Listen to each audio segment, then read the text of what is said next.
So let's have some fun, shall we, guys?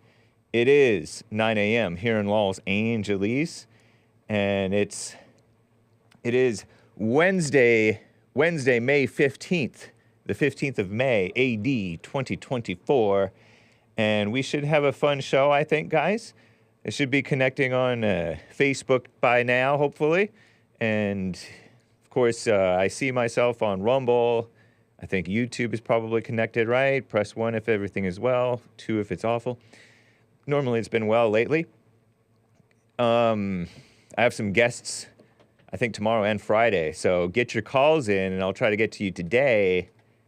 I know I wasn't able to get to everybody yesterday, although I wasn't able to get to some of my stories yesterday. I have your super chats to get to. Wow. What will I talk about today? I'll touch a little bit on women's sports, okay? It just doesn't seem ladylike or attractive. And I like the athletic ladies. I like them to be athletic and coordinated and stuff, but it just doesn't look right. It doesn't look attractive. It doesn't seem correct. And so I'm starting to think that the old school way, where they didn't have sports for women, was maybe the right way.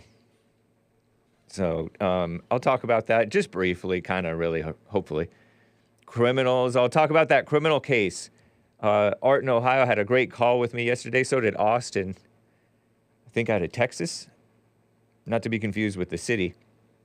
Austin, about the Second Amendment and how these... they're taking away the rights of the felons to carry guns. And they've been doing it since, I don't know how long. But I am going to talk about this one incident in which 4 cops were killed. I've told the story before, like last week or 2 weeks ago, whenever. And then Art called in to talk about it. And we had a big old argument about whether the man was right to fight back against the cops over them trying to take away his Second Amendment. Because, anyway, so I'll talk about that. And you're welcome to call in as well and super chat and stuff. Somebody called me a pinko commie, covert overt. Hopefully he was kidding. Other mess going on in the world. Mateo is becoming one of the most, it's in the top 10, almost breaking into the top 5 baby names. What a mess, Mateo. In the United States, the Hispanics taking over. Maybe we can make them our friends, right? I am a Hake, friend to the Latinos. Do you like the Latin people?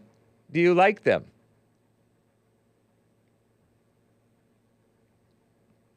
By the way, Tar Baby Yoda asks, pardon my strange interlude, Tar Baby Yoda asks, and it's interesting, hey, James, I'm looking at the chat, right? Hey, James, what is the criteria for getting a wrench? Is it donos or something else required? Honest question, Hake.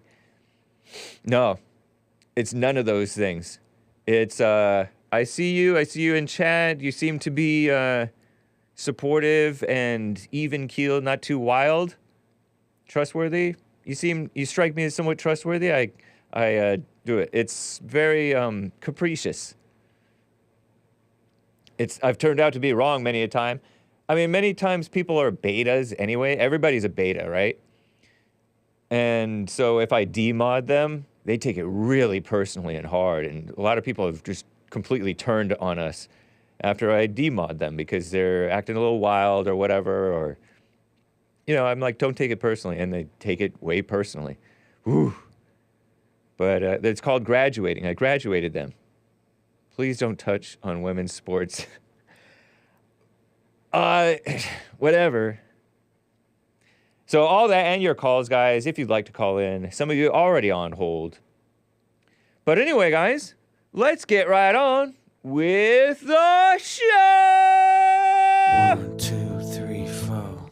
Oh, it's the Hake Report. The Hake Report. La, la, la. Oh, it's the Hake Report. The Hake Report. La, la, la. Hey, guys! Oh, it's the Hake Report. The Hake Report.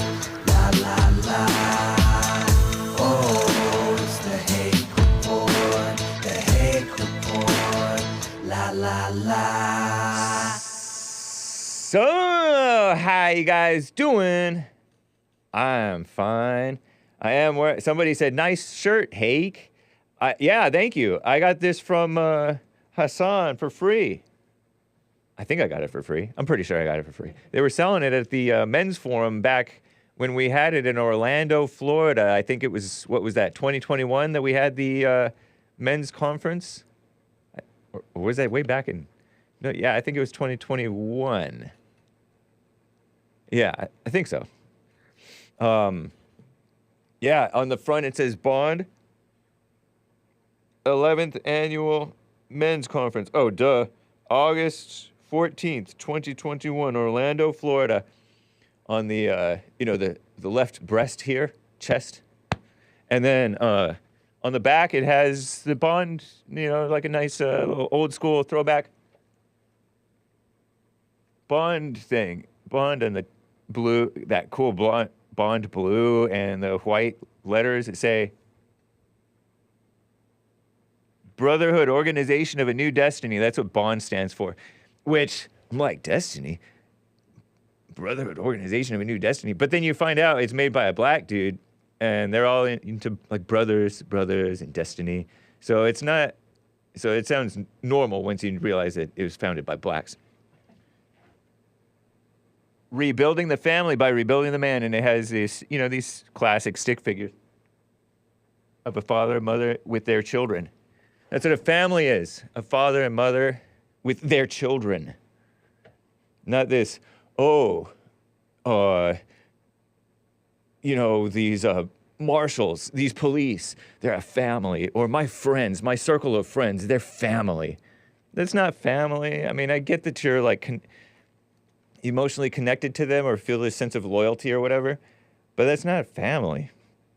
And then there's other cockamamie stuff with the LGBT and the divorce and remarriage and no loyalty and no marriage and no whatever. That's not family. That's a bond. Is that what bond stands for? Yeah, so that's what that is. It was made at the men's conference. And it's a nice, like, faded black, nice material, probably 100% cotton. Sweet. All right. All right.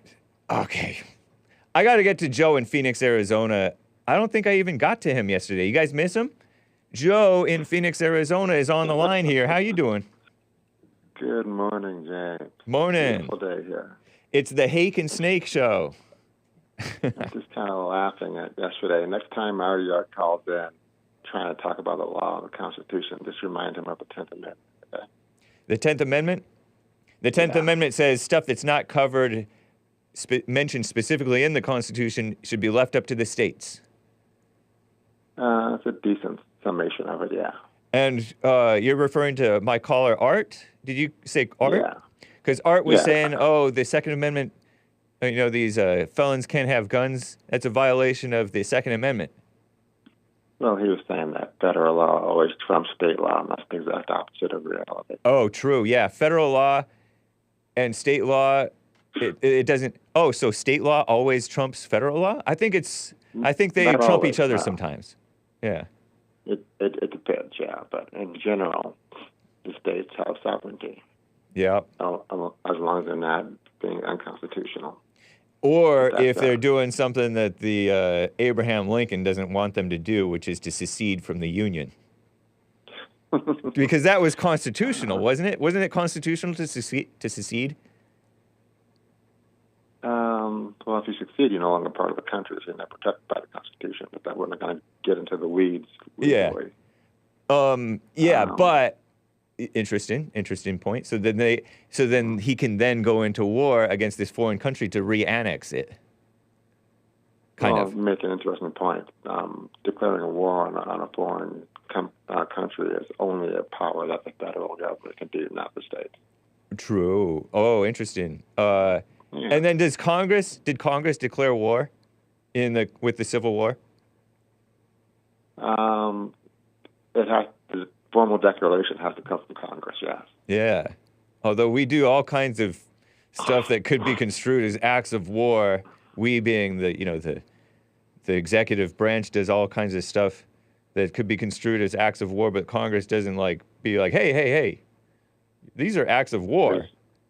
There's been a ton of legal action around that, whether it's a declaration of war or a quote-unquote police action. Yeah. That's okay. That's okay under executive order. I mean, there's just been a ton of legal cases around that. Very corrupt. But Hake, your show is doing good work. My buddy is back. My pastor buddy is back from New Mexico, and he said that Himlers calls created some fantastic conversations and lessons over there. Oh, cool. In fact, when we left, and again, these are his words, not mine, the youth pastor said, "Can I use those calls too? I want to teach on ignorance and extreme hatred." Okay. Yeah, you know what? That's cool. And it's kind of good to let people speak their minds, because he's one of I don't know if you could call him ignorant, but when you are angry, you are blind even when you're knowledgeable, and so your judgment is off. Well, again, those were the youth pastors' words, not mine. But speaking of, I must say, I consider myself to be well versed on history, but I was not aware of Eisenhower's immigration policies back in the 50s. Oh, really? We were discussing that a few days ago. You weren't aware of the Operation W back? Yeah, let's not call it that. Right, but that's what it was called. Is that the one that you're referring to? Correct. You hadn't heard of that? Because I'd heard of it. Probably because I hang around these whites. I think I had heard of it, but I wasn't well versed in it. So I did a little research last couple of days, but as usual, Himmler got things wrong. It was not effective. It was instituted in 1952, and by the fall of 54, it was completely defunded.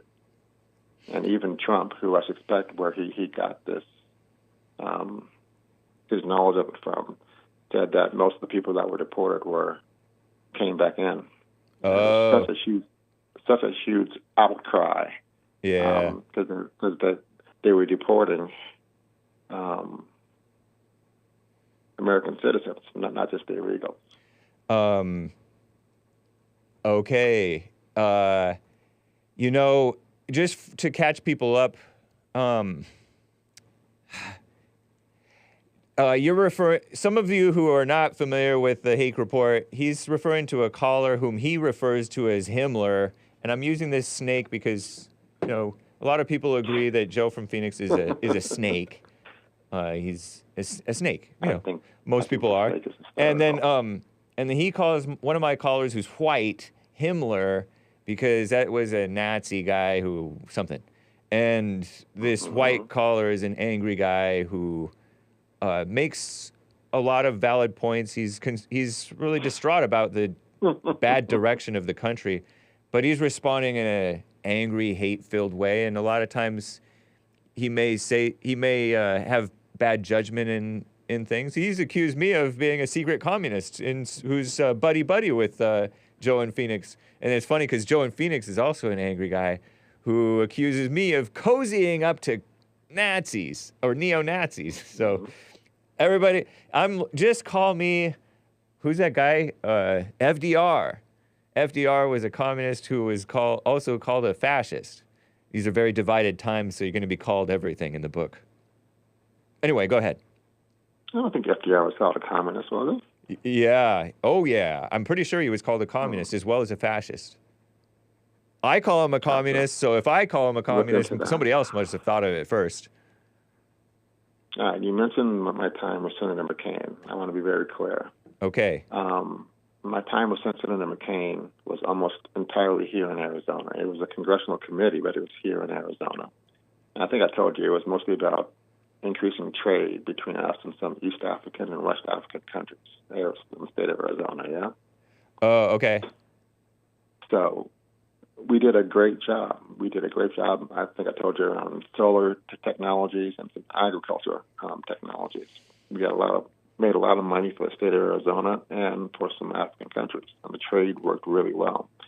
And we got noticed for it to the point where in one meeting, then Governor Jan Brewer came into the meeting and made a direct line to me and thanked me in front of Senator McCain. And oh boy, you should have seen his face. Jan Brewer was a pretty. She was a female governess of Arizona. Yeah. She was a Republican. I remember she stuck her finger in Obama's face. I liked her for that. She tried to be tough on the immigration thing, but she thanked you, huh? Yeah. Nice. And now for making a deal with, so Arizona was making deals with Africa. Mutually beneficial deals. Similar climates, yeah. All right. Cool. So. And you didn't like McCain because he kind of, he acted like he was reprimanding you because you went, I don't know, supposedly seemed to go out and do something that he didn't want you to just go out and do. And so he's like, acted like he was scolding you. And ever since then, you've harbored a grudge against him. Well, I'm going to give you some inside information here. You know, he was a very powerful man, like him or hate him. Yeah. And he did not like that happening at all. Now, I'm sure if you asked him how he experienced me, he would say that Joe was arrogant and ambitious and had no respect for the chain of command. That's funny, and he's arrogant and ambitious. But anyway, go ahead. And if I'm honest, there's probably some truth to that. I did want to do a good job. That was my first congressional appointment, and I didn't worry much about the chain of command. That's why I'm an entrepreneur. I can't stand answering to a boss. I do my own thing. Yeah. Now, if you ask me about McCain, I would say that he was far more interested in taking credit than getting stuff done. Yep. I could believe that. But the very next day, Hake, after Jan thanked me, and because she actually said that, I don't know why to this day, she said that Homeland Security wanted to take me and some others on our committee over to the Ivory Coast to do some more research. And I was thrilled. I'm like, oh my God, I've never been to Africa. That would be fantastic. But I don't know why it wasn't State Department. It was Homeland Security, but they said that they had contacted her regarding our committee. Anyway, the very next day after she said that, our committee was disbanded and my trip was canceled. Whoa! So do you suspect that he undermined that? I have no proof, but yeah. Yeah, interesting, man. What a mess. Politics and egos. So poisonous, but that's the way of the world. That's everywhere. That happens in the workplace oftentimes. Not so much at Bond, but I mean, I'm sure that stuff even happens anywhere human beings are. Now, here's the insider bit. This is what I talk about the haves and have-nots, why I'm positive that it's real, James. Okay. So after that committee was disbanded, Senator Rick Santorum and Kay Bailey Hutchinson asked me to come to Washington, D.C. to be on their committee. Okay? Okay. Wow, Rick Santorum. And I have a fantastic view of both of them. I think both of them did a great job. They're good people. They're good Christians, and they try their best to do the best for the country. So the things that I'm about to say do not apply to them at all. Okay? I want to be clear about that. We were leaving a meeting from Senator Hutchinson's office, and we were walking down this long hallway. And another very famous senator was in that hallway walking also with his aides. And out loud, he wasn't very, very loud, but he was talking within, clear earshot. One of his aides said, "Oh, Mr. So-and-so is going to be in town next week and wants a half an hour of your time." And this person he mentioned you would know the name if I said it. Was a pretty famous Hollywood person. And the senator said, "Well, how much has he given to my reelection campaign?" And the aide said, "No, he maxed out." And he said, "Oh, well, then how much has he given to my political action committee?" And she said, "Only $75,000. He said, "Well, you know the rule. If he hasn't given at least six figures, no one-on-one time. Besides, he wants to talk about grain prices, and I want to leverage his need with United Dairy Farmers when I meet with them the week after."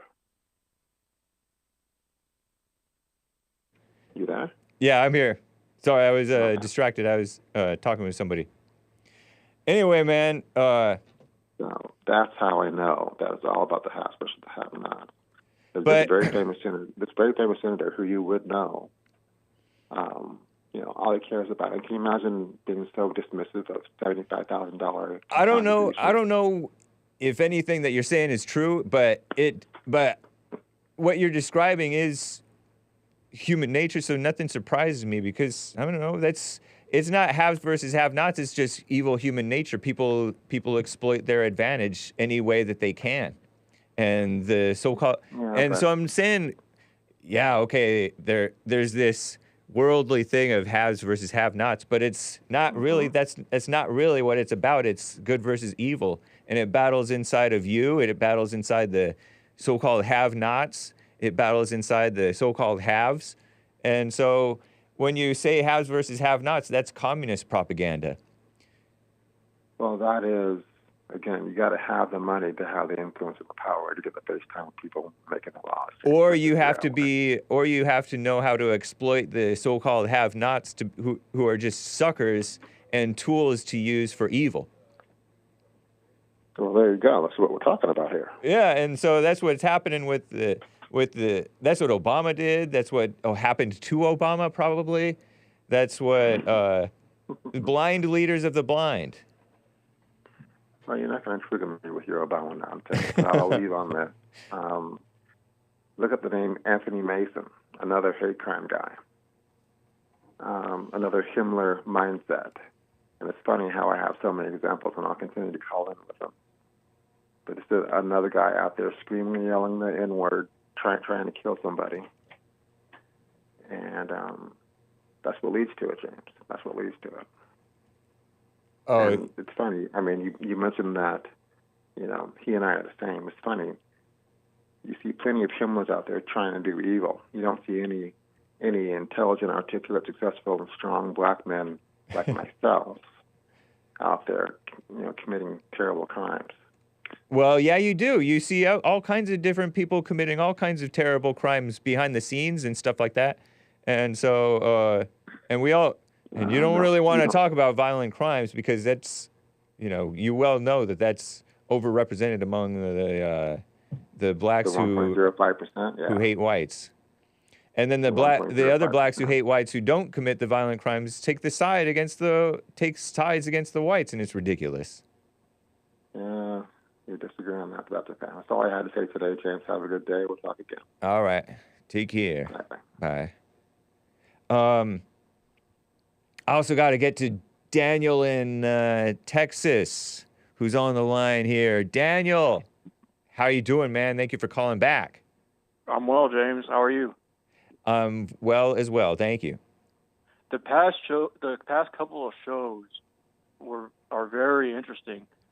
Because we got a lot of backstory from you when you said you wanted to go into the Marines. Yeah. And then that was interesting.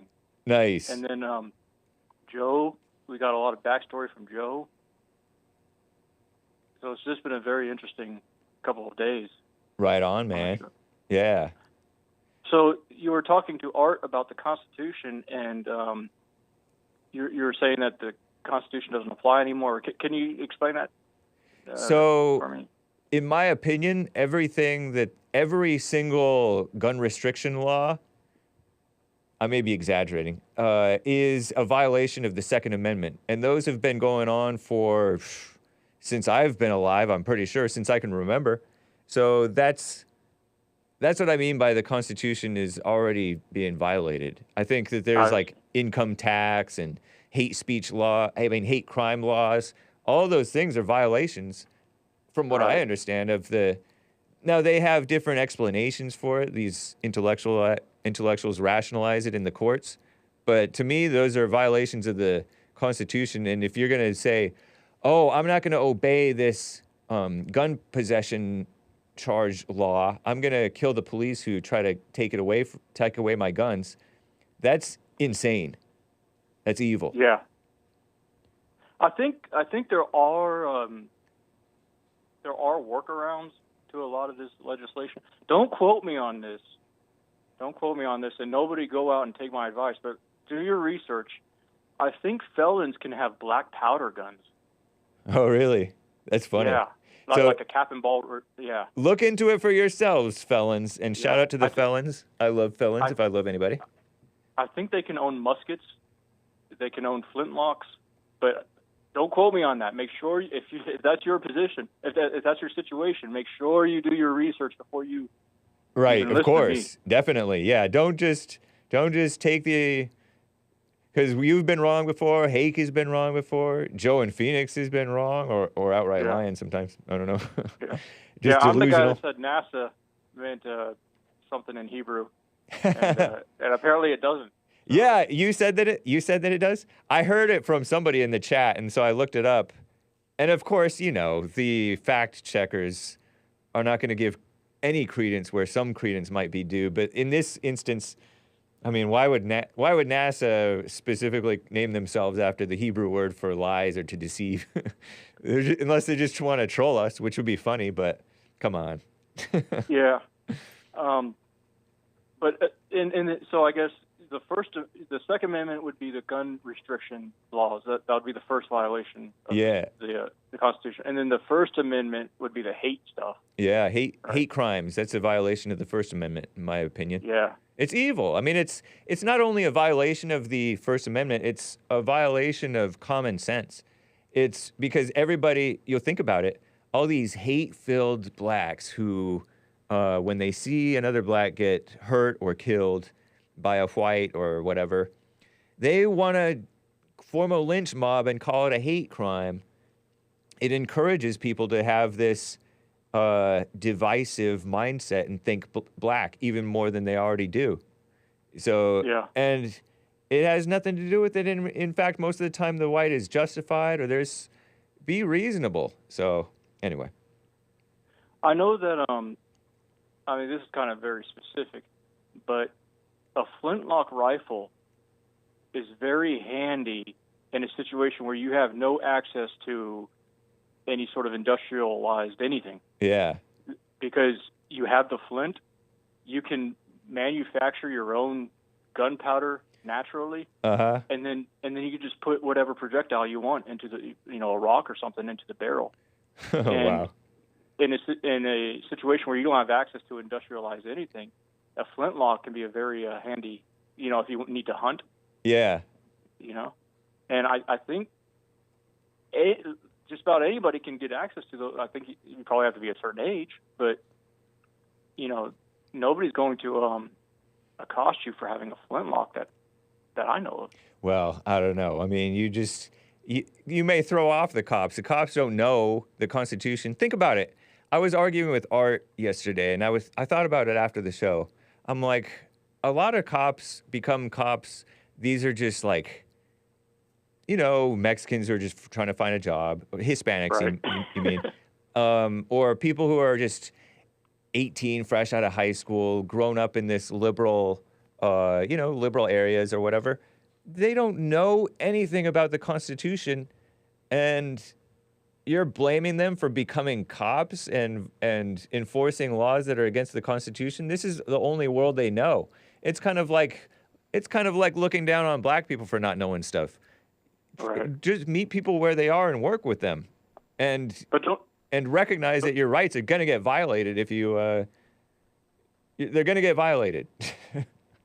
And that's where discretion is key. Yeah. Don't advertise. Don't go on to, advertising your stuff. Yeah. Your stockpile. Yeah. Yeah. Exactly. Yeah. And people betray themselves all the time. Right. And also, politically minded. If you know that your opinions are politically unsavory to the blind, brainwashed mainstream, be quiet about it, because it doesn't really wake anybody up. It's not doing anybody any good for you to be especially for you to be antagonistic about it. But even to mention it in a good-natured way, that can come back and bite you, because people lose their jobs. And hey, if that's the life you want to go forward with, if that's the life God wants you to do it, then maybe that's for some people, but But I think the Bible does say have good advice about living a quiet life. And there's some wisdom to that. So. But as far as freedom and being able to, you can, if you want to do stuff, you can pretty much do whatever you want to do in the United States simply because the logistics are all here.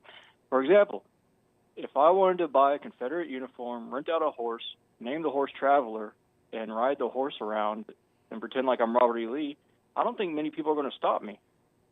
Yeah, I know. It's true. Yep.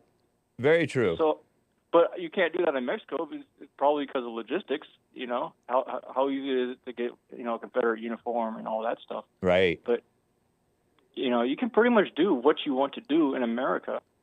There's a couple of states who still celebrate Confederate Day, I think. Probably. One of the Carolinas, I think I saw.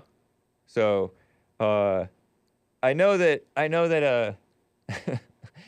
I'm seeing a chat that says bootlicking for Jesus. I'm not even saying bootlick. I'm just saying be quiet, don't be all passionate and loudmouthed unnecessarily. There's a time for it, but there's so many more times to be quiet.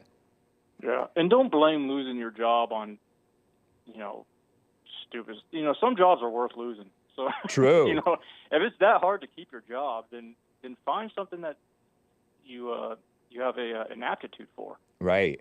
Yep. There's always a way. Yeah. Yeah. No matter what happens to you or what stupid mistake you do or have done, there's always a way that you don't have to worry. Jesus said, "Do not worry." And walk away.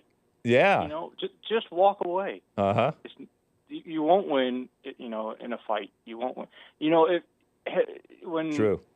the mobs come to your home, take your family and leave. Yeah. You know, this stand your ground stuff, it's not worth it. It's true. Very true. Just find a way to flee. Have an exit strategy. Yeah. You don't want to be in a siege situation. Yep. You know, they talk about civil war, and some people would like to see civil war. No, you do not. You do not want to see that because you lose in ways that you have not even imagined. And even if you win, quote unquote, win, you lose. And the people who take power are going to be worse than the ones who are in power now, oftentimes. Yeah. It's a give and take. There's a give and take to everything. But in escalating a situation, most of the time, that's the wrong way to go about it. Yeah. Yeah. Okay, good stuff. Yeah, thank you, man. Appreciate your call. I'm glad you were able to get in. Right on. All right. Thank you. Bye. Bye. Okay, hang on, guys. I got to hit a Rika.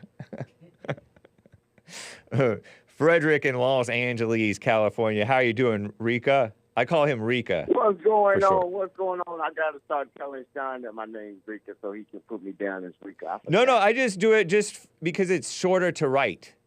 So go ahead. Right, okay, I got you. But yeah, I like what you're saying, speaking it into existence. You know what I'm saying? All of this just turn and run and find an exit plan. I mean, come on, man. Where the real people at? The real men. It seems like y'all don't want what's coming. He's coming in quiet. Come close to your phone, man. Right? Isn't he kind of coming in quiet? Yeah, just speak up loud and clear, and we'll work with it. All right. Yeah, it's like I always say, what you worry about is what's gonna come to. You know what I'm saying? You worry it into the existence. True. When you speak on it, like the Civil War that you don't want, it's going to eventually happen. And when they put them people in power, it's going to be worse than the other people. You think they're going to be on the side of the blacks or not? Yeah, I don't know exactly what you're saying or what you mean, but I don't see a civil war happening. Not in the sense that, I mean, I don't picture it. I think in a sense it is already happening because the country is so divided and so filled with hate, especially from the left towards the right, but the right hates the left as well.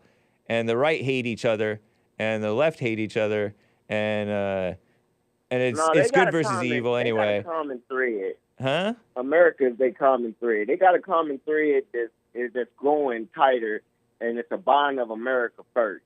So the Republicans and Democrats, they're more alike than you think. No, I know that. I'm not talking about Republicans and Democrats. I'm talking about the left versus right. And really, I'm talking about the whites and the people who love the whites or are on the side of the whites versus the people who hate the whites. The whites hate each other, and the anti-whites hate each other. The Christians don't even love each other, and it's a mess. What? Yep. I want to know. I don't know what side, like, I don't even know no more. It's like, y'all cry about victimhood. Be a pharaoh. I'm always a pharaoh, but I want to know what is the anti-white rhetoric that's going around? That sounds like the word racism is an anti-white rhetoric. The promotion of the first black this, the first black that, that's anti-white. This diversity word. You never heard of the Obama effect? Diversity, anti-white. The you Obama heard of the effect. Obama was long after the anti-white thing has been long going on against. I've been talking about why, because I'm white. When I would talk to my Hispanic friends in junior high back in 1995 and stuff like that. I've been knowing about the anti-white stuff since I was a kid. It's been quite obvious. But what's the Obama effect? From 1st grade to 12th grade. What's the Obama effect? Obama effect is when they tested multiple groups of blacks and whites.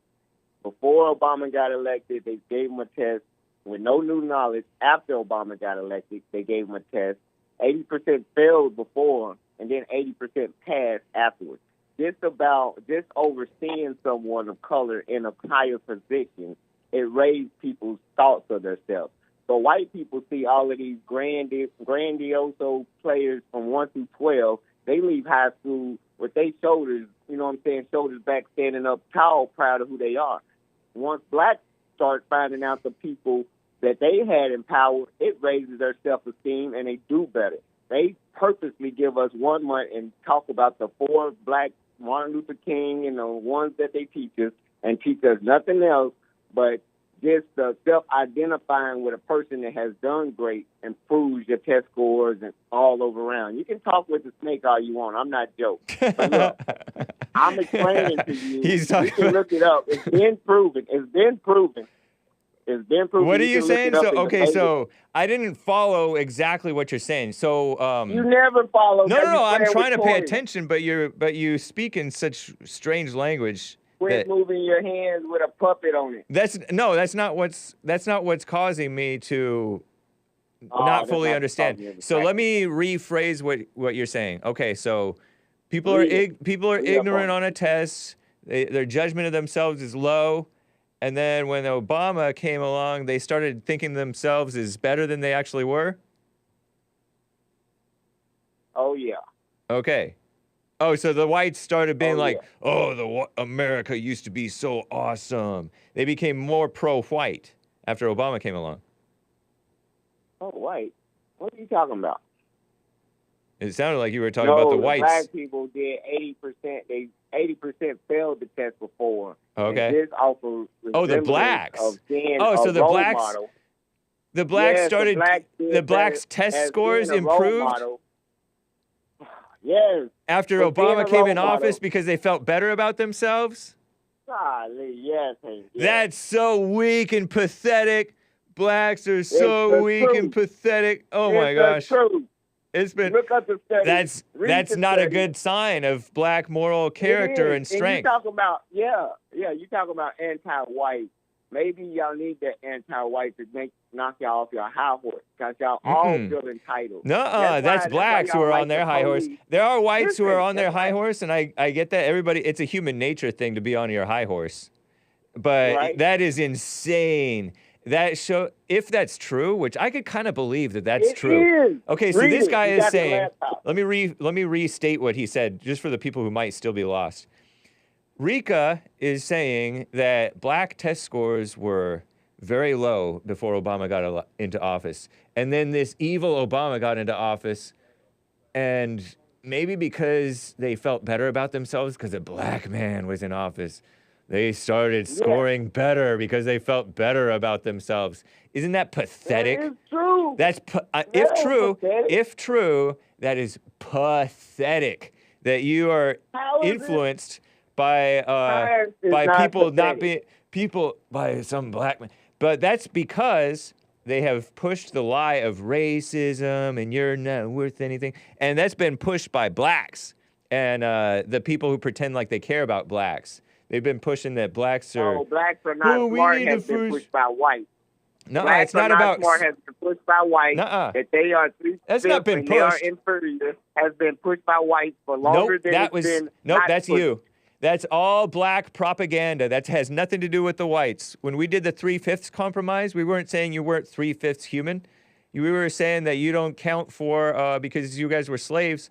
We were saying that you don't count for representation. Now they're trying to count the illegals for representation power. No, it's just about power. You're just a sucker. You're just a sucker who wants to act like whites are looking down on you when really you're looking down on yourself. You're pathetic. You can lie about history. Y'all can lie. I did not lie about history. I just told you about human nature. You are lying about history. No, I'm not. Blacks was not considered citizens. That's a lie. They were not considered equal to the white man. Of course not. You're lying again. Of course not. I didn't say they were. There's no such thing as equal. I just said they weren't. I just said Rika. I just said this 3/5. Rika. It's superior. Listen. No, you listen. Inferior and superior. That's what y'all call. That's what white supremacy is. There's no such thing as white supremacy. You're just a sucker. The 3/5 compromise. Anyway, the 3/5 compromise wasn't calling them 3/5 human. It said it was about power. You're just a sucker who wants to pretend like whites are looking down on you when you're looking down on you and you're looking down on the whites. Shame on you. How can you look down on anybody if you're at the bottom of the food chain as a slave? Because you're an arrogant, blind, hate-filled, satanic person. Were slaves, they were looking down on slaves. The slaves were looking down on the the slaves who were filled with hate. So I'm glad. Rika, I'm glad, Nick. Rika, I hope Rika. I'm putting them on hold. Rika, you're back off hold. Okay. You have to be quiet when I'm talking. We have to speak in an orderly way. Don't be speaking out of turn. This is why you people fail, because you speak all the time when the teacher's talking. Because you talk lies. Go ahead. No, that's not an excuse to speak over me, and I didn't speak any. I spoke zero lies. We're not equal. I spoke zero lies. I don't know which one it is. Are you trying to make a point where Rika, people are not equal? There's no such thing as equal. First of all. That's what I was saying at first. And the second of all, you don't think we're equal. There's no such thing as equal. You are my equal in terms of being a human being, but there's no such thing as equal. That's looking down. That's looking down. Looking down on somebody is looking down on somebody happens when you are a hate-filled. I got more money. Rika, and we're not I'm gonna go because you can't shut up and listen to me. You ready to be quiet? You ready to be quiet? Explain equal. No, I'm going to explain looking down on.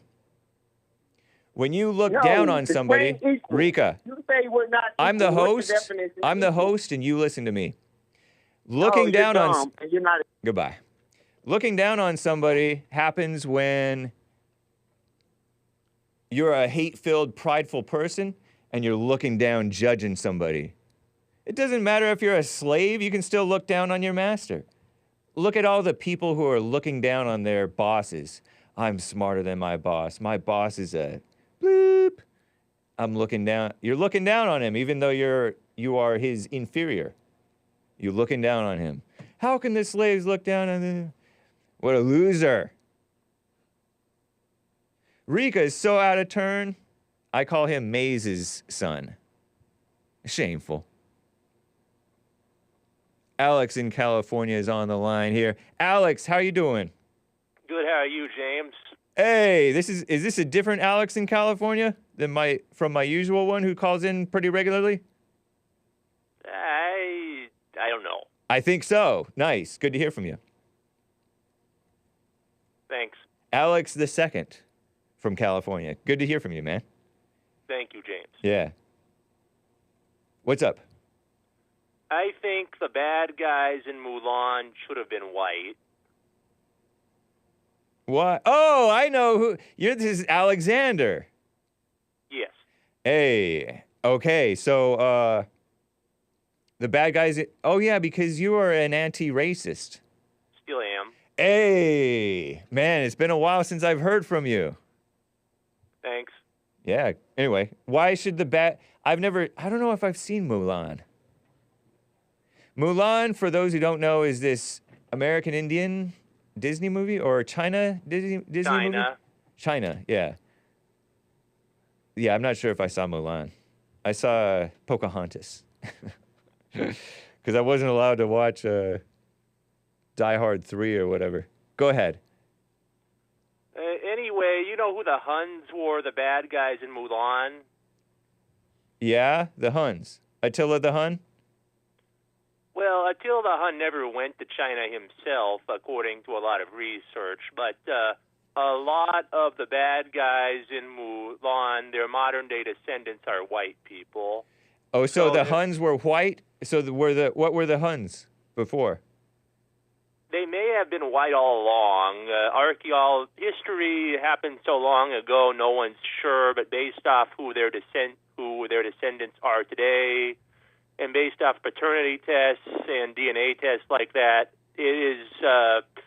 it's plausible that the Huns that attacked China were also white. Nice. Awesome. They looked sort of white I'm looking at this Shan Yu character, the main antagonist in Disney's 36th full-length animated feature film, Mulan, according to Villains Wiki. I looked it up on the internet. Totally useless website, Google. The mysterious chieftain of the Huns, ruthless warlord, and he looks like he's part Asian and part... Well, that's not white, that's Russian. Because those Russian-type whites are sort of Asiatic. Those are not normal whites. It depends who you ask. Right. True. He's a Mongol. Okay, but some geneticists think that they may have been part Turk also. Oh, yeah. Wow. So I wrote a book on that about how Huns may have been white. Now, that may have actually been the first time white supremacy happened, when the Huns attacked China. So the whites have been great for a long time, huh? The whites have attacked people of color for a long time. And the people of color have attacked whites for a long time, more often. I don't know about that. I do. Okay. I do. Look up the crime stats here in America. The POC's been attacking whites like crazy, especially the blacks. Yeah. Oh, look it up. Alexander, you don't know this? Well, in modern days, I think that somehow that is the fault of the whites when the whites somehow get attacked. No, that's ridiculous. Shame on you. Okay. Yeah. You blame the victim. I support blaming the victim. But it's every individual is responsible for his or her actions, which includes her actions. Yeah. I called about about how the Huns may have been white. Attila the Hun himself, looking at his descendants, he at least was probably white, even though he was never in China. Okay. Was he great? Was Attila the Hun great? Depends who you ask. If you go to Hungary, some think he's a hero. He was not. Wow, so the Hungarians were their country is named after the Huns? And some of the Hungarians look like they're part Asian. So history happened so long ago, no one really is sure what happened. So you are an anti-white person, which is to say anti-racist. Well, maybe. I might do a reboot of Mulan where the Huns look really white. But you're white. You're a white Jew, aren't you? Aren't you Jewish? You've never seen pictures of me. Some people think I'm Mexican. I don't know. But you're white. You look pretty light-skinned. Have you seen photos of me? I feel like I have. One. Okay.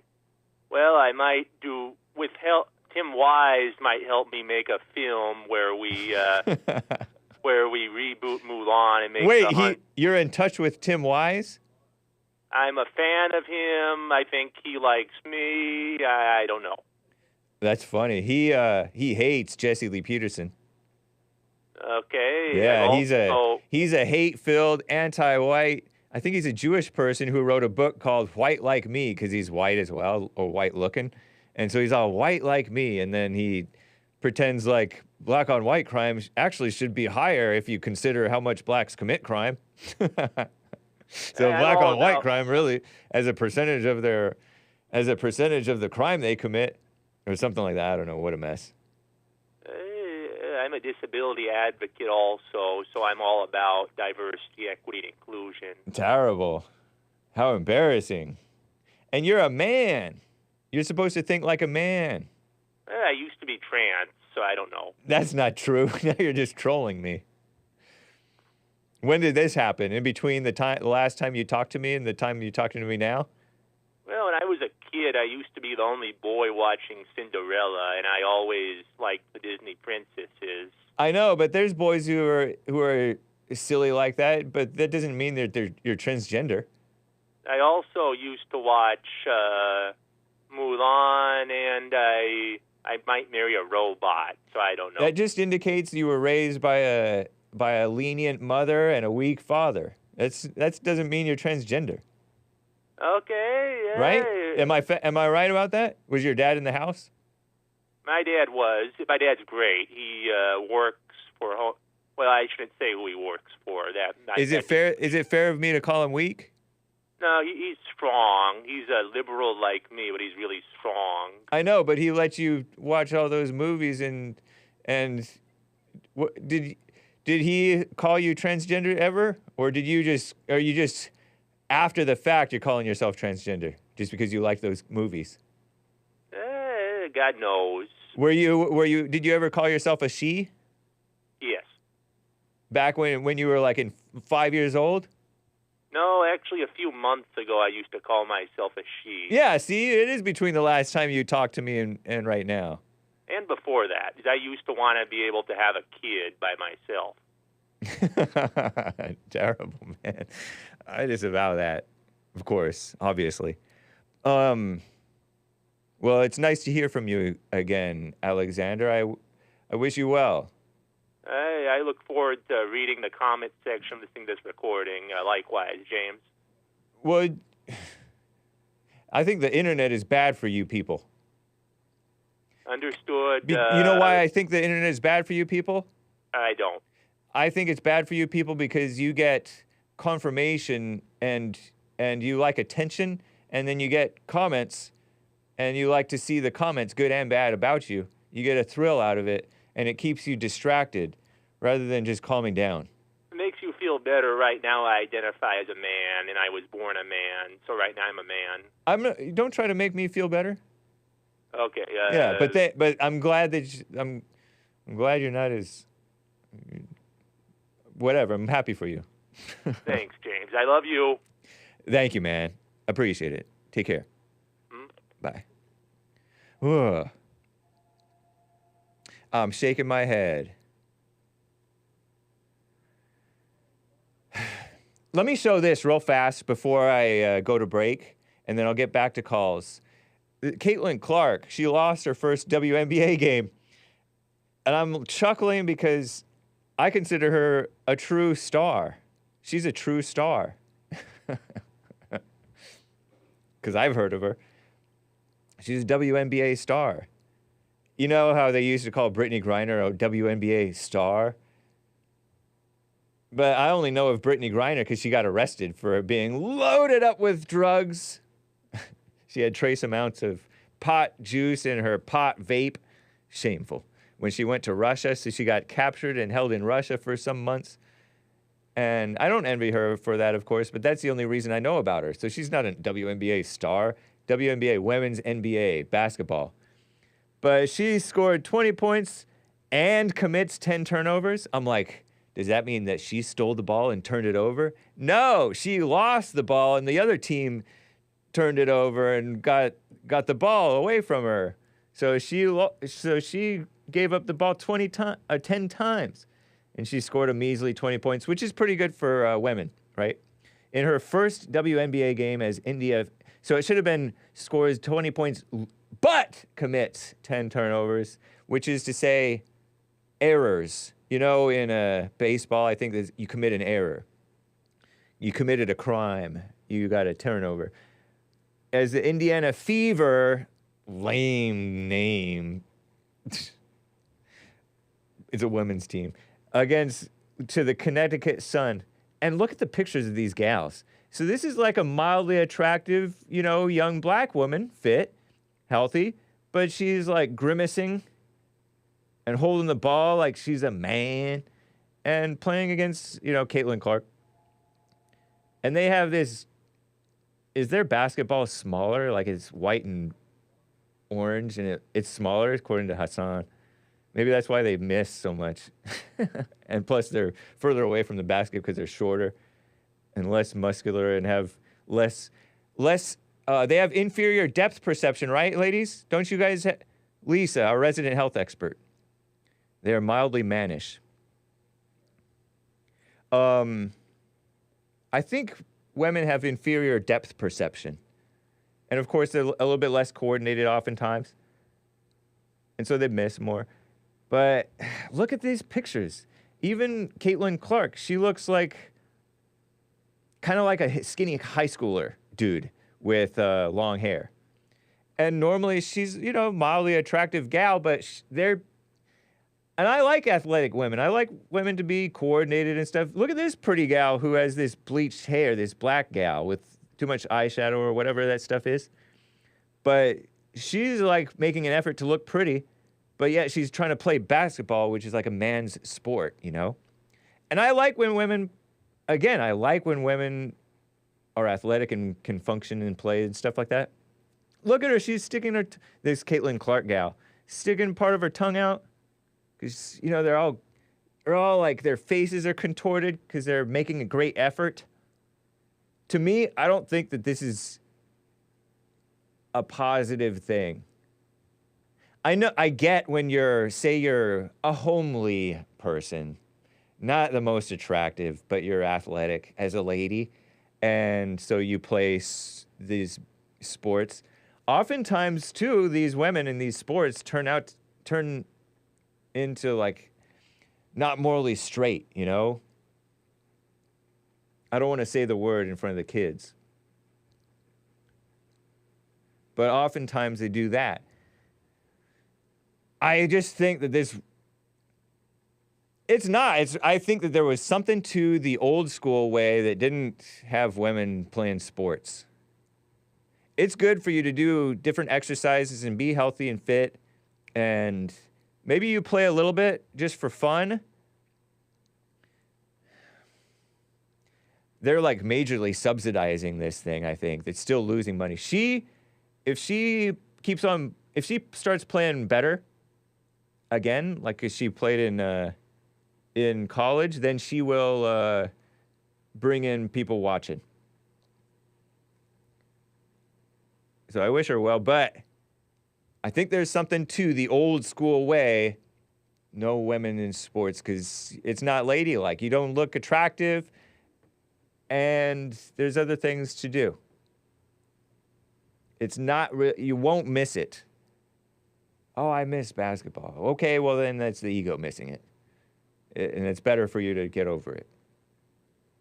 And for the third or fourth or fifth time, I like when women are able to function and not just totally throw like a girl, like pathetic. I like when they can do stuff, when they can play a little basketball or whatever. It's like playing with a little kid. But it's also not attractive. And attractiveness is important, I think, at least, in this life, at least at a young age like that. It's not ladylike. It is not even very well liked. They're just trying to push it. It's shameful to me. And they don't realize that they're making themselves worse or sort of mannish. White culture appropriation with that wig. Oh, that's a wig, huh? Probably right.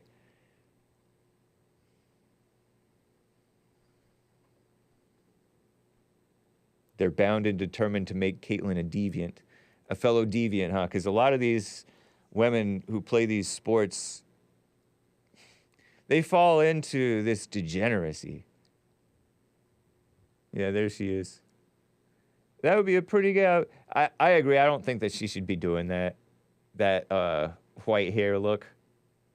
She would be just fine. Just manage your hair well as a black gal.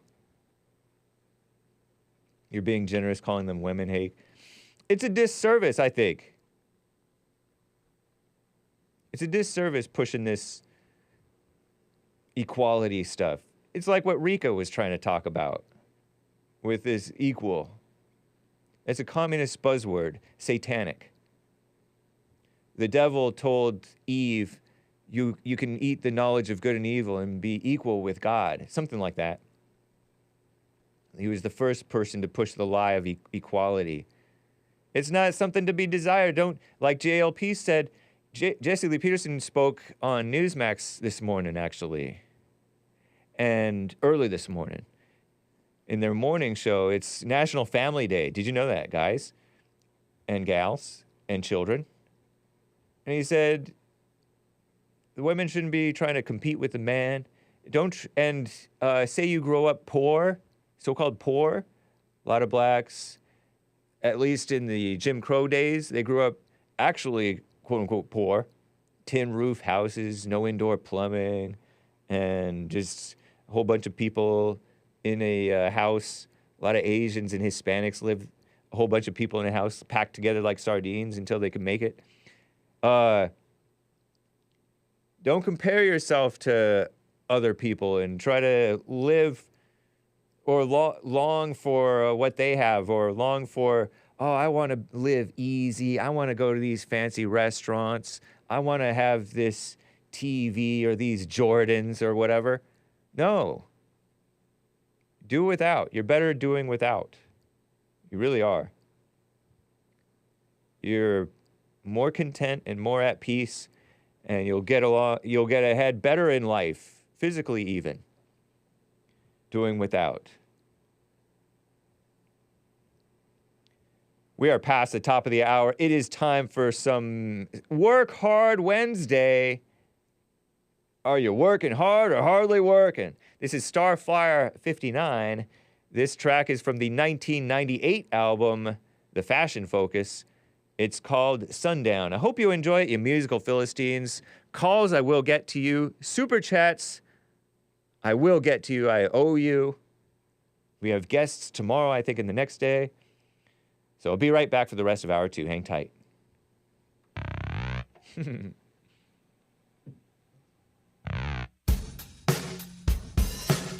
This is the Sundown.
not too bad, huh? Is it not too bad? I think it's not too bad.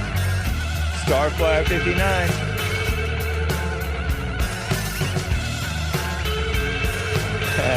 Women Wednesday.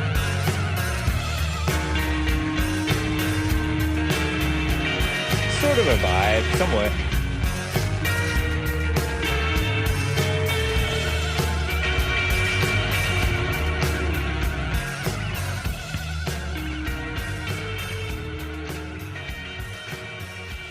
Well, thank you, Starflyer 59.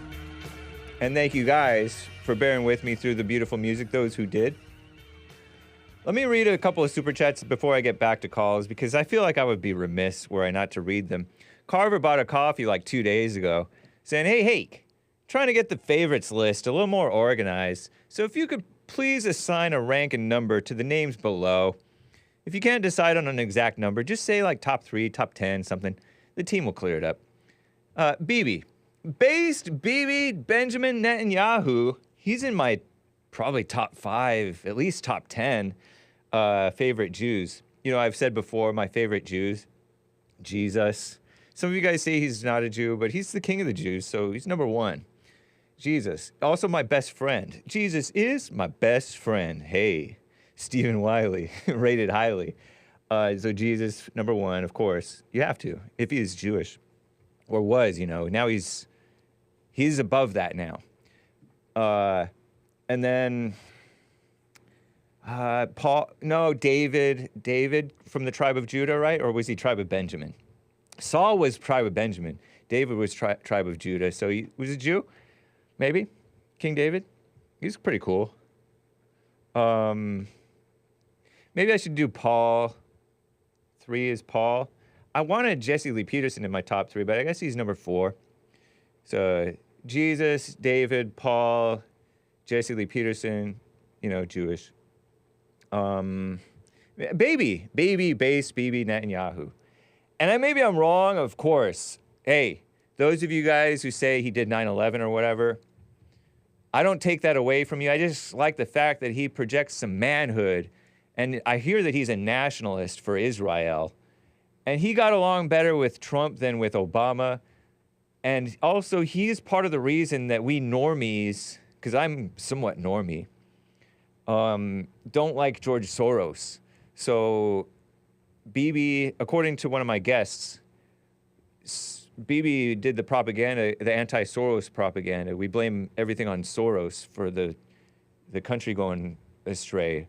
Soros is to blame for Obama. He's to blame for Black Lives Matter. He took down a bunch of other countries, I don't know how, and he's for everything evil. I am not for blaming individuals like that. But anyway, so Adam Sandler, I like him. I'm told to like him, and so I like him. But I don't think that he's necessarily top 10. But anyway, let me go through his thing, because I don't want to spend too much time on this. Harvey Weinstein, definitely in the top 100. I would say he's 98. No. He might be ahead of that. I don't know if I know 100 Jews. Well, yeah. So Harvey Weinstein, he's innocent, though.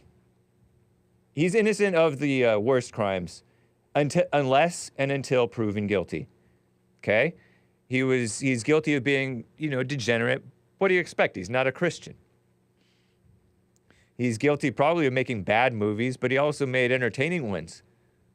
Jews and blacks entertaining.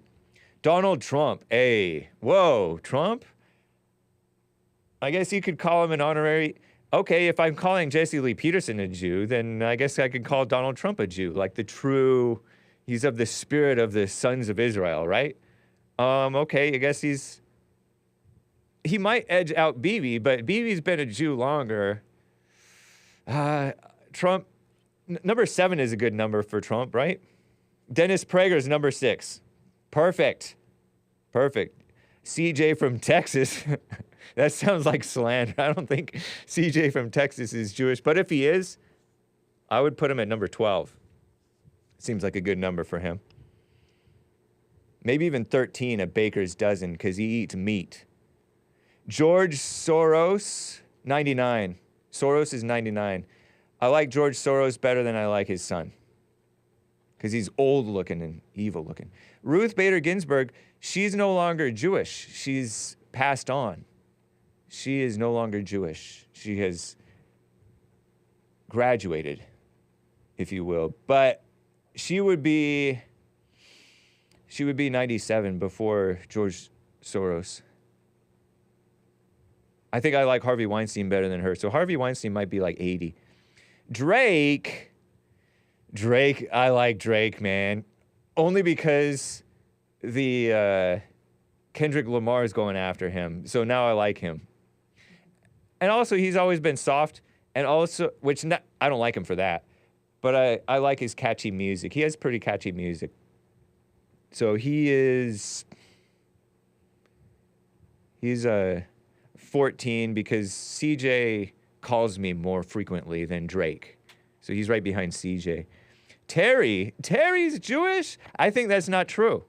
She just looks, a lot of Irish people have dark hair. So she just, and Jewish people have dark black hair oftentimes. So she's not Jewish. We will just overlook that. Okay, Carver? The Curb Your Enthusiasm guy, Larry David, I like him, but not as much as I like, Woody Allen. So I like him a little bit less than Woody Allen. Woody Allen he got psychosomatically blind in one of his movies, so I like him. And also he was smeared by the Me Too stuff. And, he's very, you guys know some things about him that are unsavory, whatever. Dave Rubin's Gay Baby. Poor kid. I'll just leave him at 50. There is no Larry David without Woody Allen. Nice.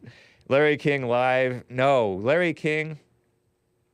Thumbs down on Larry King. I like that he's a good conversationalist. He has a high verbal IQ, but that's just in his blood.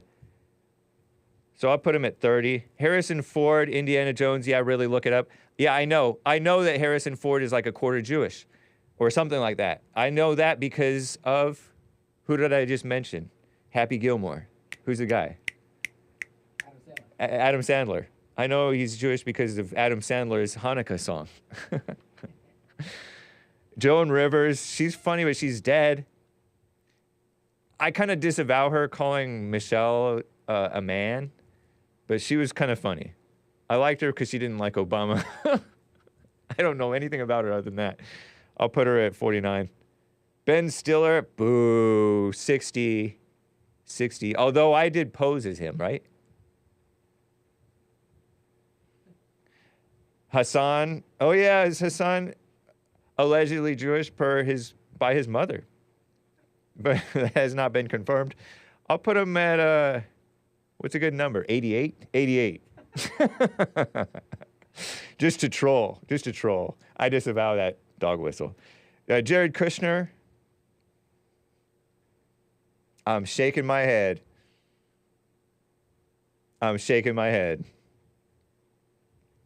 Decline to answer. But he married Ivanka. So good for him. Ivanka is my 96th favorite Jew. Terrible. Okay, thank you, Carver. Hope that helped. Pretty amusing. To me, anyway. Probably some people have turned it off. Popcorn's Thump Cake bought a coffee. During your conversation with Omar, Third Rail with Omar, Friday, check it out if you like.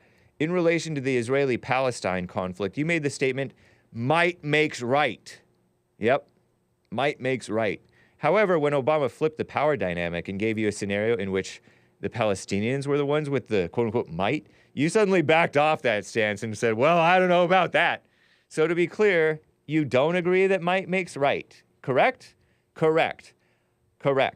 It depends on who's in power and whether or not you agree with them. That means you don't fundamentally agree with might makes right. It's just something nice to cite when your side has the might, says Popcorn's Thump Cake. Indeed, that is a fact. And might makes right, I was just talking about the way of the world. Might makes right. If you can make your way and establish your country and defend your country and and the other countries around the world let you do it, then might makes right. You got your rights. You know how we all have rights that we claim to have? There are some cynical people who are kind of right that, oh, you don't get your rights from God, you get the rights from the government. That's an atheist statement from Richard Spencer. And in reality, the government can violate you like crazy. They can throw your rights away. And God's going to sit there and let it happen. So, yes, but spiritually, you do have different rights, even if physically those rights may be violated or whatever. But still, don't let it get to you. And also, I heard might makes right about the Muslims. There was a man who's been on the Jesse Lee Peterson show a number of times. Brother Dean Saxton. And he said in one of his open-air preaching on a college campus that Muslims believe in might makes right. And that is sort of a down-to-earth belief to have. Because if say you're Palestine, and you've garnered the sympathy of a lot of powerful people, but Israel has the sympathy of more powerful people right now, and they also have the power, physical power, right, to like stomp on you, put the smack down on you, then you're not going to get your way. I thought about this. FREDERICK, who's called into my show, I hung up on him just today. Rika, I enjoy your calls, though. He said protesting works. It's helped establish change in America. Protesting is weakness. You're protesting because you're mad or you're scared or your rights are being violated. You're the little man being violated. And that's to garner sympathy from the powers that be who would sympathize with your cause. If the powers that be already sympathize with your cause, then sure, protesting works. But if the powers that be, the worldly people in so-called worldly power, do not support you, such as Trump supporters protesting, whites protesting, Christians protesting, then you're not going to get, it's not going to change anything. This protesting stuff, no. You put your head down, live your life, and work things out for yourself the best you can. That's the way to do it for the godly. Protesting has never resulted in anything good, apparently. I could be wrong, but I don't think I am. So that too, victimhood can be a source of worldly false might, because people pretend to feel sorry for you and exploit your cause for power and self-righteousness and money and all kinds of mess. So that's my response. Popcorn's Thump Cake, great coffee and super chat, man. Always appreciate your chats. Let me double check for any other super chats. There are some Rumble rants that have come in. That handyman says, look up this music video, Xxxtentacion, look at me. Terrible, literally hangs a child, a white child, and white. The black youth being brainwashed, and Joe from Phoenix and FREDERICK are completely okay with it. I remember that story. We played it on the Jesse Lee Peterson show, I think. It may have happened before the Hake Report started, or it may have happened after the Hake Report started. Rest in peace, Xxxtentacion. There was a guy who interned, a young man, who interned for Hake, and he recommended Xxxtentacion before he died to be a guest on the Jesse Lee Peterson show, but it never happened. Why are you guys typing F for respect in the chat? F to pay respect. R.I.P. FREDERICK. Oh, okay. Rika, you okay? Okay. Papa. Name some spiritual rights, Hake. I don't know what you mean. Okay, Chabo. Spiritually, you don't have a right to be angry. But spiritually, you don't have a right to try to stop other people from being angry or whatever. That's a nice right? Spiritual right. You have to allow people their rights spiritually to hate and to even lie and smear and stuff like that. You just have to let them go to hell or be in their hell. Spiritually, I don't know, like a husband finds a wife cheating or adultery, it's type of stuff. Spiritually, like they may have the right to whatever, do that violent stuff. But legally, you don't really have the right to do the violent stuff in retaliation for adultery. And it's actually kind of good not to, it's better to forgive and just stay away. Does that make sense? Spiritual rights. You have the right to speak your mind spiritually, I think. Or you have the right to speak, right? But sometimes you don't have the right to speak physically. I don't know if that helps. Maybe I don't know what I'm talking about with the spiritual rights. Man, thank you for your question.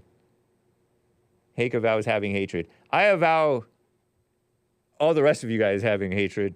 And then we Christians, we don't have the right. But give them their right. Let them be. They have the right to stay in HE double toothpicks. That's too long. Thank you guys for your super chats and support. Shout out to Jeff Zuckerberg for the ice cream. Hey, nice.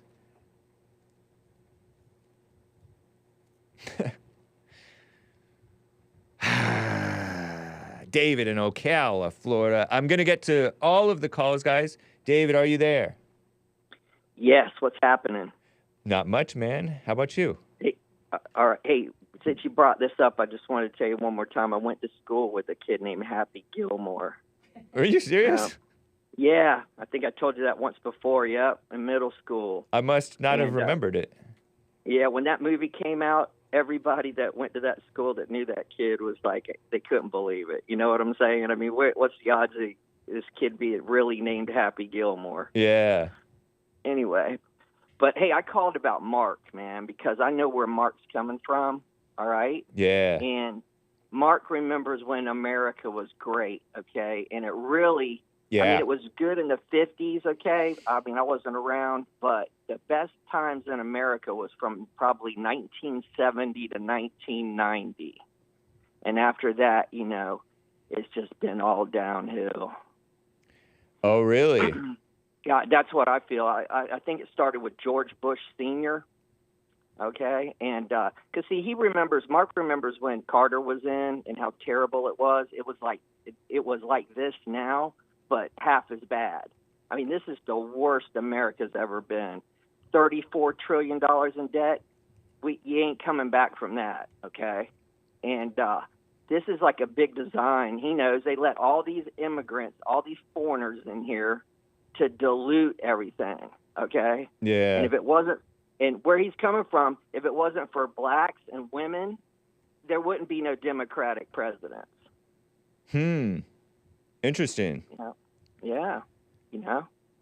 And so he's got a lot of good points, and to be honest with you, hey, we're all racist, dude.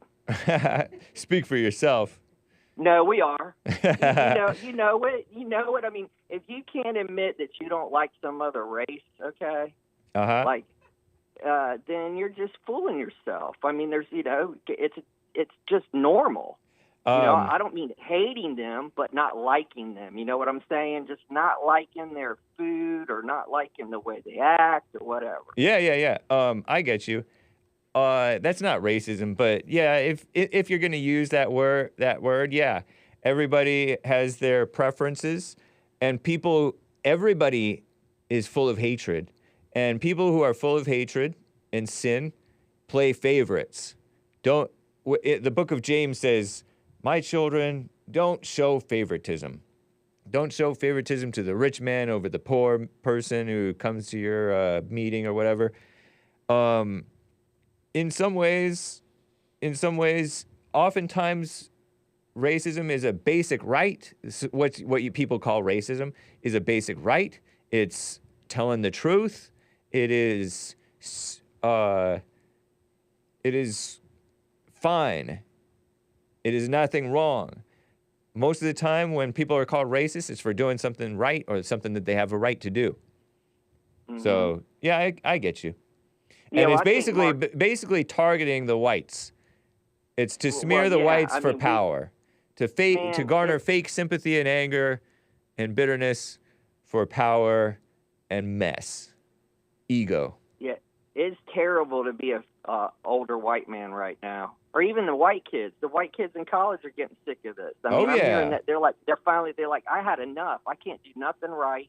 These women are crazy, you know, and so they're not putting up with it anymore. But what happened is we gave now the blacks weren't getting treated right. Okay, I'll just say that. Okay, let's just say that they weren't getting treated right in the 50s and late 60s or whatever. Anyway, so you give them everything. You give them everything they want. You let them come to the white schools. You let them eat wherever they want. You let them, they can use whatever bathroom they want. They can play NFL football, baseball, all that. And now it's reparations. So they're never going to stop. Yep. It's always going to be something to keep that racist going on in the news. This thing should have been over a long time ago. Okay? Yeah, but that's because the whites are too accommodating and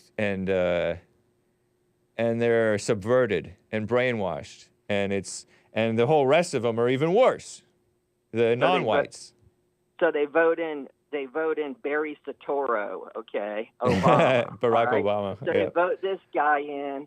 We got the first black president. He's not even 100% black. He's half white, whatever. He's a mutt, whatever you want to call him. Whoa. They should have put Thomas Sowell in there. I mean, if they really wanted a true, intelligent, as Biden said, he's the first black intelligent man, whatever. You remember that comment? Yeah, he doesn't have that Negro dialect. Was that Biden? Yeah, Biden said that. Something like that, yeah. Clean articulate. Yeah, clean articulate. Yep. But if you notice, if you'll go back and look in time, man, you'll see that this country really started going down and it was a Republican president. That was George Bush Sr. George Bush. I told my mother to vote for Bush because my second grade teacher told the class that Bush is like Reagan. And if somebody's like Reagan, you should vote for him. Because they liked Reagan. So I told my mother when she was going off to vote, shameful, to vote for Bush. I mean, I voted for him. I know. I voted for Bush. My first vote when I turned 18 was for Bush the son, W. Okay. Yeah. And he was Reagan. Lame too. So it turned out that these Bushes stay out the bushes. Terrible. Yeah, I think there's some truth to that. I wonder if this is the case. Why do you say that Bush the dad was part of the decline? Because of that New World Order, that New World Order speech that he gave. And I was sitting there watching that. What was that? 25 years old. What was that New World Order speech? Does that have to do with that we will have our New World Order, and when we get our New World Order, and blah blah blah. Here, listen. Did that have to do with foreign dealings? Would that have to do with Kuwait and Iraq and his Saddam Hussein fight, this Bush the daddy? Was it have to do with that, or was it globo homo, his globo homo, he was just in general? Did it have to do with war, or what did it have to do with New World Order stuff? I think control. Once this, once this 34 trillion or whatever it goes to, whatever trillion, when it finally cracks. Our debt? You mean the national debt? Yeah. Once the money goes down and they finally go digital, that's when they're going to have y'all. I can't see America going past 2045. Okay. Wow. And when this bubble finally busts, okay, and these 10 kings rise up, and now if you can go look. They Is this biblical the world into 10 talk? regions. 10 kings, you're talking about biblical talk? Yeah, when the 10 kings It's in the rise prophecies? up and rule the world. Nugget Man tells me, the Canadian man, he says that it was about international trade and economics. Oh, so was it like the NAFTA type stuff? Was that like Clinton and Bush doing the international trade stuff, and that's when stuff started coming from China? And I mean, stuff from Japan was common in the 80s, right? Yeah, VCRs. We sold the patent to the Japanese for $350,000. Can you believe that? Wow. Some idiot. Yeah, some guy sold that to them, and did they make a lot of money because I was selling them things. But anyway, if you go look, they divided the world up into 10 regions in like 1954 or something like that. Okay. And that's quite interesting that there's supposed to be 10 kings too. You see what I mean? Ain't that's sort of neat? So once this thing pops, man, and you know they're going to go digital, man, they got it. They're staring you in the face. I mean, some of these banks don't even have money in there to where, let's say you had a couple $100,000 in the bank, okay, and you know, in cash or whatever in the savings account, and you go in there and say, hey, I want my $200,000 right now. They say, well, it's going to take a little bit of time because they don't have no cash, bro. Yeah, they're only required to keep like 10% or something. Maybe it's even less than that. And they're not going to give you all 10%, probably. Yeah, we're in trouble. They're going to have to move their money. It's a run on the bank, like in Mary Poppins. Interesting, man. It's a run on you and me, man. It's a run on you and me because my car insurance doubled in 2 years. It went from $1,500 a year to $3,000. That's how much it's going to cost me to insure both of my cars next year. Wow, that's ridiculous. $3,000. Sure it is. You know, that's 100% inflation. I'm with you. I sympathize and agree with Mark on seeing the down. It's a shame to see, I think, in a way, and it's a shame to see the downfall of America. It is. And so yeah, I agree with Mark on that. I just don't agree with him about the anger, and we all got that anger issue. It's not like it's not like anybody's. It's not like Joe has a right, or even those pastors who know Joe. One of the pastors who knows Joe has any right to look down on Mark or, you know, call it hatred and ignorance, because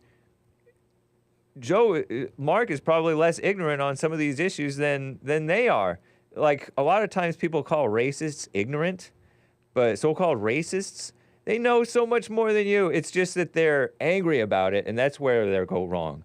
But if they weren't angry, they would be part of the solution. And so anyway, I defend the racists because they have a right. Because the Republicans, like say Marjorie Taylor Greene, she's right. She's right about a lot of things. Yeah. But her delivery is terrible. Yeah. You know? She's a woman. She can't help it. Then you got Nancy Pelosi over there, looking like a fool, okay? Right. And all these people love her. I know. She's been Speaker of the House for all the Obama years, and maybe before that, and then after that during Trump. It's ridiculous. Yeah, they have footage of her on YouTube speaking in 1992 about Agenda 21. Wow. Okay? Oh, yeah. And she actually wasn't a bad-looking woman when she was young. Yeah, she's mildly attractive, for sure. I could believe that. Same too with Hillary Clinton. She used to be kind of cute. Right. She's still kind of cute, but she's just kind of like getting... Anyway, the moral of the story is they're just trying to take out the middle class, man. And if you can't see that, you people are blind, man. If you can't see where rent, a house that used to cost $900 to rent, now $1,800. Yeah. I mean, it's only here's the deal. It's only going to get worse. That's what I got to say. It's only going to get worse. You better wake up, people, because it ain't going to get no better. But what does wake up mean? briefly. You better realize that the government is not your friend. Yeah. Okay. Right. I know friend. a lot of Not. whites, including like Flat Earth Victory, I think in my chat, have called for they've called for like socialism, you know, and I don't know everything, of course, but that's trusting the government, and the government is not to be trusted. I'm for like exploiting opportunities to exploit the government and opportunities that are there to a certain extent, but that can hamstring you actually doing well for yourself because you're getting spoiled by the government, and that's not a good thing. So it's a mess. Well, look what they're doing. Look what they're doing to the blacks. They're exploiting them by letting in all these foreigners, spoiling them, jobs. Controlling them, and then just violating them, leaving them. I mean, who do you think's getting these jobs? Who do you think's taking their jobs? It ain't no white. Yeah, I know. They've taken and the blacks don't even feel it because they're getting their unemployment and welfare and all kinds of mess. Some of them do feel it because, you know, they get discriminated against, and it's kind of understandable that they get discriminated against because they're oftentimes problem people, problem employees, so they kind of shoot themselves in the foot with that. It's a mess. Terrible. Yeah. Interesting, right, man. Appreciate your call. No problem. Hey, have a great day, okay? You too. I almost wore my Leonard Skinner t-shirt today. Oh, you almost wore it today? Yeah. Take care, man. All right, buddy. Take care. All right, bye-bye. Bye. Mark in Los Angeles, California, been on hold forever and a day. What is up, Mark in Los Angeles, California? Yes, sir. Thanks for taking my call. If I could, if you'll let me, I'd like to give a shout out to three of my biggest supporters on the comment section. A guy named Chris T, the Strange one. I think it's Terry Strange, and then Kevin Howe. I appreciate all your kind words. Hassan is a big fan of you too. I love him. You remind him of his, can I say it? Uncle. You remind him of his uncle. Grandpa, something. Godfather. Yeah. Thank you. I appreciate all that. You sound like you're in the wind or something. Can you get out? Can you get to like a sheltered area? Because it's not coming in very well. How's that? That's better. Thank you.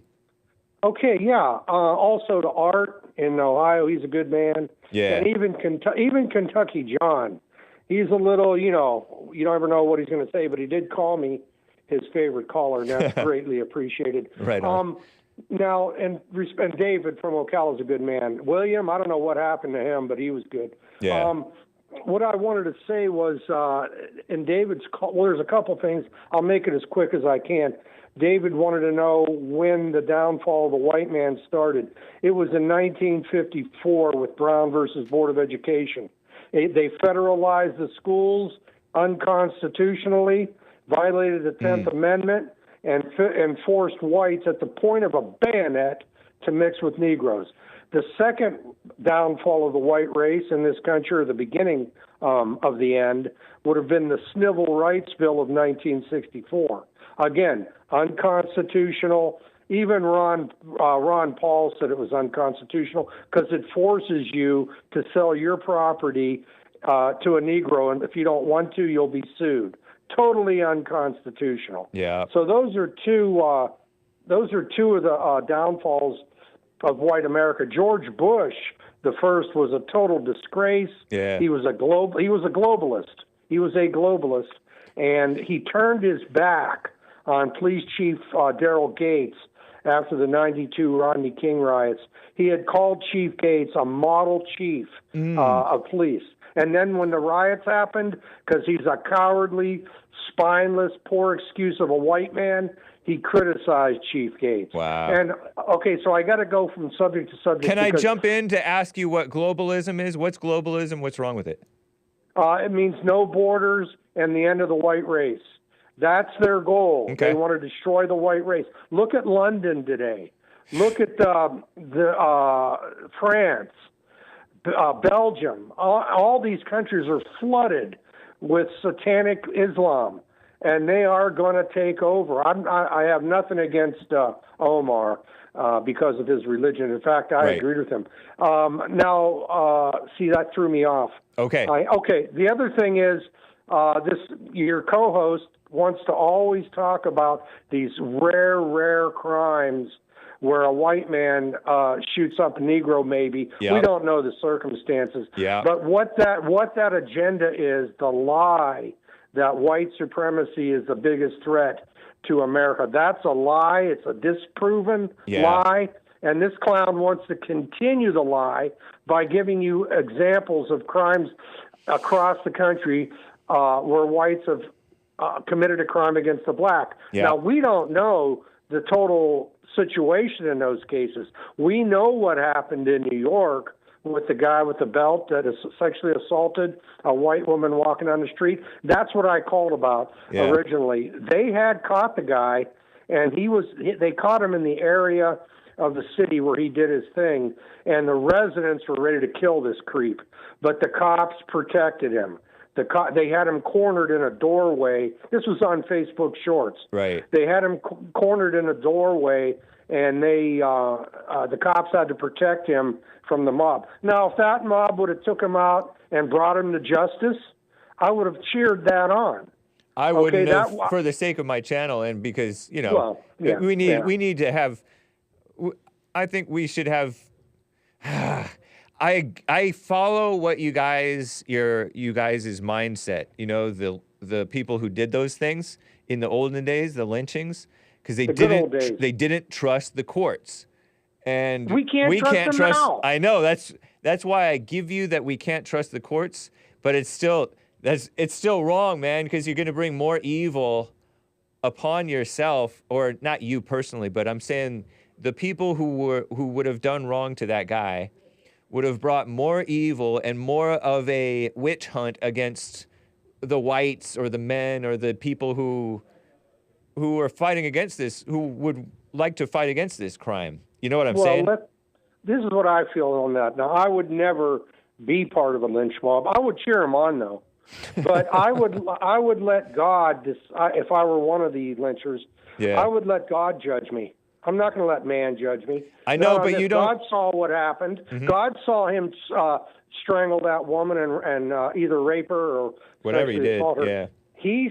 God saw what happened. So do you think I care about what some clown who hates the white race wants to criticize us for bringing him to justice? I'm not talking about less. Well, listen to me. You well know that criticism is not the only reaction to when whites or men of the town stand up for their town or whatever. Right. You well know that the hard hand of the evil law is going to come down extra hard on the whites and the men and the individuals. That's what I'm talking about. They're going to violate your rights even worse. They're going to say, "See, we have to go after the whites. See, we have to go after the men." So that's what I mean. They weren't saying that 100 years ago, when these criminals were brought to justice. The NAACP the old-fashioned way. The NAACP well, they were invented. The NAACP, I think, were formed in 1913, I think. Yeah. I think. And they were formed by two Jewish communists. Right. It wasn't black people that formed the NAACP. Yeah. It were, I can't remember their names right now. All they did was push this propaganda of we can't allow local rule. We need to federalize and centralize power to come down hard on the locals because they can't be trusted. So that's evil. That's what Brown versus Board of Education was all about. Mm-hmm. It federalized the school. It was never meant to be that way. And there's nothing in the Constitution that says whites and blacks have to integrate. You could twist it every way you want, but there is no rule in the Constitution that mandates integration. That's a lie. Right. In fact, when the 14th Amendment was adopted, which is what they used on Brown versus Board of Education, Washington, D.C. had segregated schools when the 14th Amendment was added. Wow. And they didn't integrate it until 1954, almost a century later. It's a hoax. They're pulling a fast one on us, and we're on our way to South Africa, to being South Africa. Yeah. And when your co-host says growing pains, does that include what's happening here in the U.S., growing pains, or in England where the Muslims are poisoning the bloodline? Is that growing pains? What's the ultimate goal? The death of the white race. Yeah. That's when they're going to be grown up. You have to see through these people. Yeah. Now, I want to say one other thing. I don't want to comment on your co-host anymore. I don't want to comment on what he says. I'm going to just avoid him because he's evil and nothing's going to be accomplished. One thing he did say that is correct, that if he and I were to debate, it would be it would fall apart with name calling and interruptions, and really nothing would get done. We saw that in the first debate. I couldn't shut him up. He kept interrupting, and I said something I shouldn't have said, and that messed everything up. So I'm just going to let him go. I'll let you take care of him. I'll critique you. He's referring to Joe the Snake from Phoenix who calls in. And he calls him my co-host because it's the Hake and Snake show. For those who don't know. I think you gave him 20 minutes today, which is fine. It's your show. But what I will do in the future, I won't criticize him.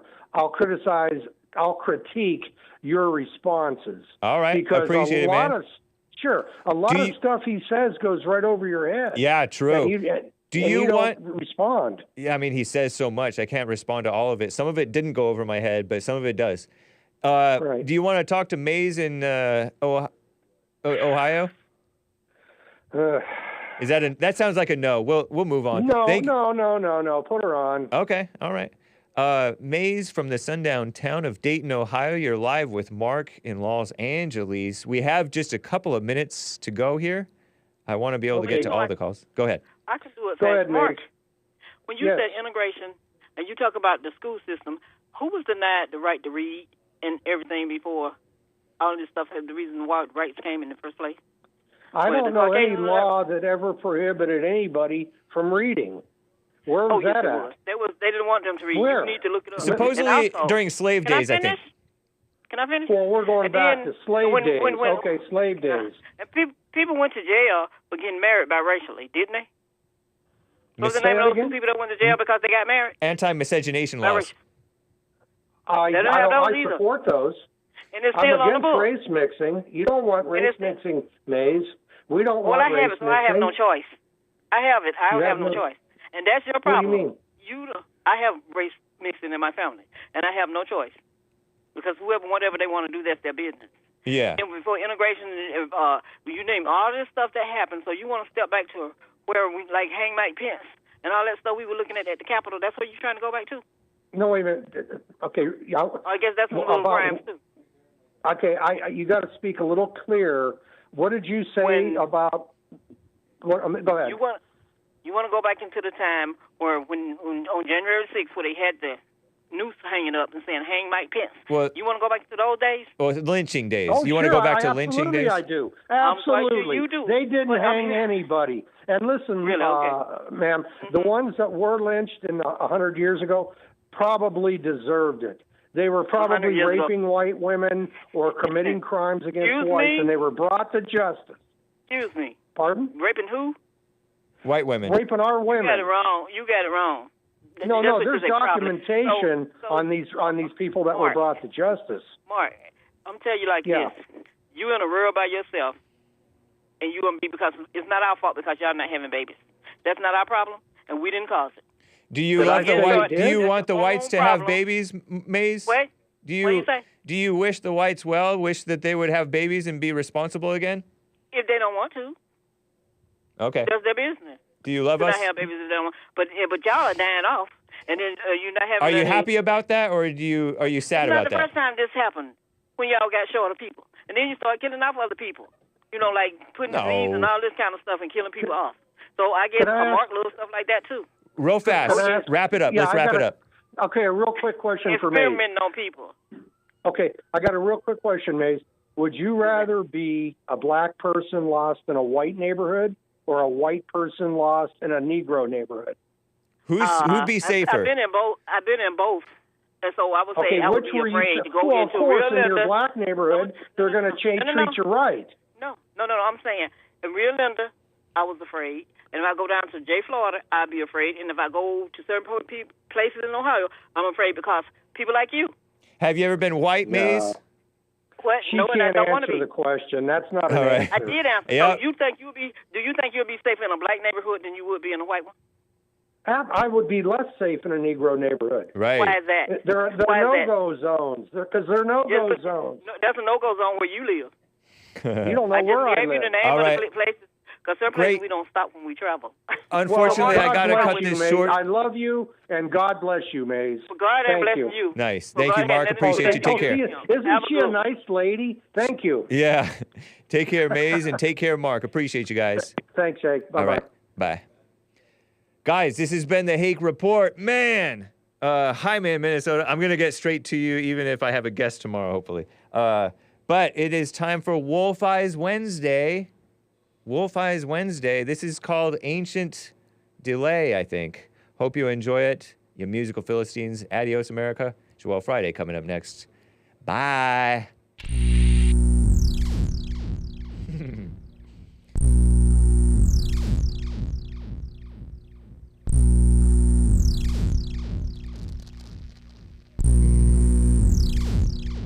This is sort of an uneventful track, but it's a nice vibe.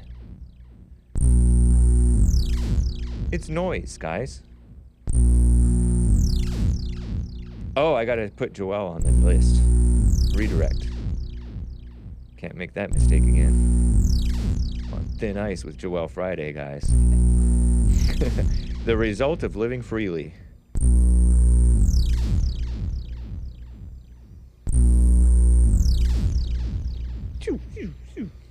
Isn't it kind of nice?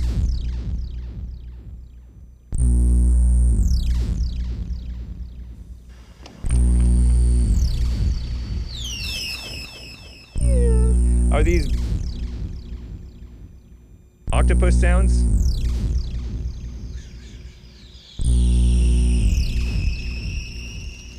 This is soothing.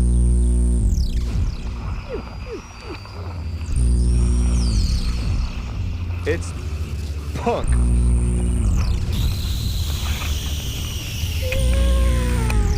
Isn't it kind of cool? Wolf Eyes Wednesday.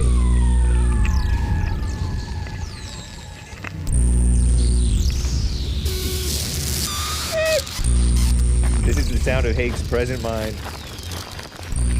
Oh, what's up? Thank you, Darryl NTP, for the thumbs up Rumble rant. Pardon my speaking over. What's up, IG crew? What's up? I do see your Instagram messages. Sorry, I'm sad. No child left behind. Started by Bush. Hurt black American kids too.